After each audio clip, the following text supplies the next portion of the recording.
హరి బలబజు ఈరోజు తీసుకోవాలనుకుంటున్న టాపిక్ ఏంటి అని అంటే పెళ్ళి అనే విషయానికి వచ్చేటప్పటికి ఆడ మగ ఇద్దరు పెద్దలు అంగీకరిస్తే, పెద్దలు అరేంజ్డ్ మ్యారేజ్ చేస్తే ఒక రకంగా, లేదు ఎవరికి వాళ్ళు నచ్చి లవ్ మ్యారేజ్ చేసుకుంటే ఇంకొక రకంగా.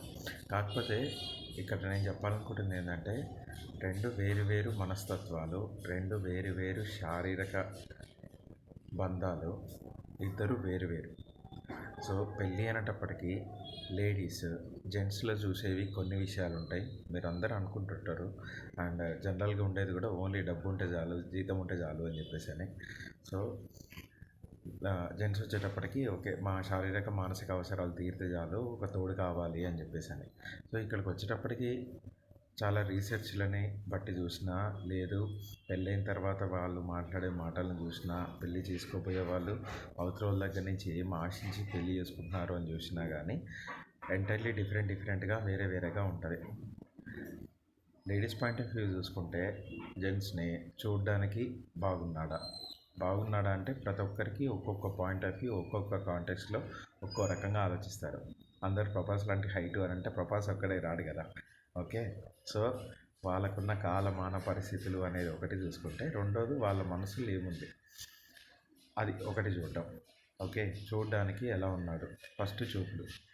రెండోది వచ్చేసి జస్ట్ పెళ్లి చూపులు అనేది పక్కన పెడితే, మళ్ళీ మాట్లాడుతున్నప్పుడు వే ఆఫ్ బిహేవింగ్ ఎలా ఉంది, ఇంతకుముందు చేసిన పనులేంటి, అది మాట్లాడతారా చెక్ చేస్తారా అని నేను జడ్జ్ చేయను. కానీ ఎంగేజ్మెంట్ కానీ, లేదు బయట కలవడానికి కానీ వెళ్తుంటే అవుతుంటే దాన్ని బట్టి కొన్ని జడ్జ్ చేస్తారు.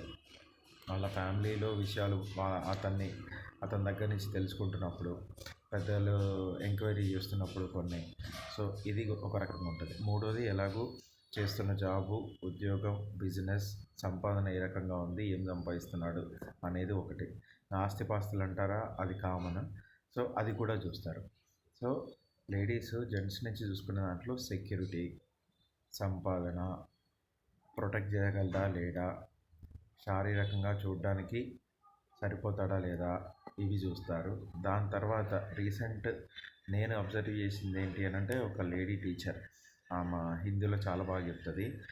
ఆమె పాయింట్ ఆఫ్ వ్యూ ఏంటి అని అంటే, ఎంత వైఫ్ కాబోయే అమ్మాయి జాబ్ చేస్తున్నా కూడా ఇద్దరి నుంచి ముగ్గురు అయిపోయి ఆమె భార్య స్థానం నుంచి తల్లి స్థానానికి వచ్చేటప్పటికి 9 నెలలు పనిచేయలేదు. ఆ పనిచేయలేని సమయంలో తన భర్త ఎలాంటి ఉద్యోగం చేస్తున్నాడు అనేది చూసుకుంటుంది. ఆ చూసుకున్న దాన్ని బట్టి మాత్రమే మూవ్ ఆన్ అవుతుంది, పెళ్ళి సెలెక్ట్ చేసుకునే విషయాన్ని ఆలోచిస్తుంది. ఈ విషయం నాకు కొత్తగా తెలిసింది. సో ఇది ఒక విషయం. సో దీంతోపాటు మగాళ్ళు ఆడాళ్ళను డిసైడ్ చేసుకునే విషయానికి, పెళ్ళి చూసుకునే విషయానికి ఫస్ట్ మాత్రం సంపాదన అని కాదు, ఫస్ట్ చూపులు.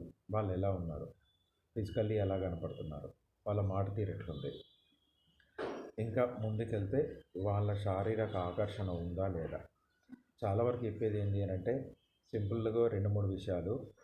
జెంట్స్ వచ్చేసి అమ్మాయిల అందం, శారీరక దృక్పథం, అట్రాక్టివ్గా వాళ్ళకు నచ్చిన విషయంలో, మగాళ్ళకు నచ్చిన విషయంలో ఆకర్షణీయంగా ఉందా లేదా. సేమ్ ఎనిమల్ సినిమాలో చెప్పినట్టు, మంచి హెల్తీ బేబీకి అబ్బాయిలైనా అమ్మాయిలైనా పుట్టడానికి తన శరీరం సహకరిస్తుందా లేదా, తను బాగా చూసుకోగలుగుతా లేదా అని ఆ అబ్బాయి తన పాయింట్ ఆఫ్ వ్యూలో ఆలోచించుకుంటాడు.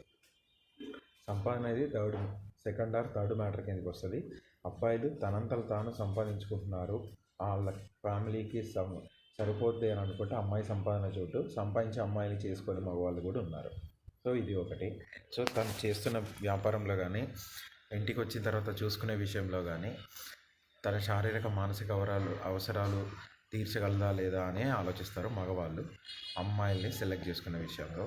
అమ్మాయిలు మాత్రం అబ్బాయి శారీరకంగా దృఢంగా ఉన్నాడా లేదా, స్ట్రాంగ్గా ఉందా, తనకు సొసైటీ నుంచి ఏమైనా ఆపద వస్తే, వేరే మనుషుల దగ్గర నుంచి ఏమైనా ఆపద వస్తే తన్ను కాపాడగలుగుతాడా లేదా. సంపాదన విషయంలో అనంటే అది తన అవసరాలు తీరుతాయా లేదా. దాని తర్వాత తన ఫిజికల్ నీడ్స్, శారీరక మానసిక అవసరాలు కరెక్ట్గా తీర్చగలుగుతాడా లేదా, ఇవన్నీ ఆలోచించుకున్న తర్వాతనే చేస్తారు. సో ఇక్కడ వేరుగా ఎవరి కాళ్ళు డిసైడ్ చేసుకుంటారు.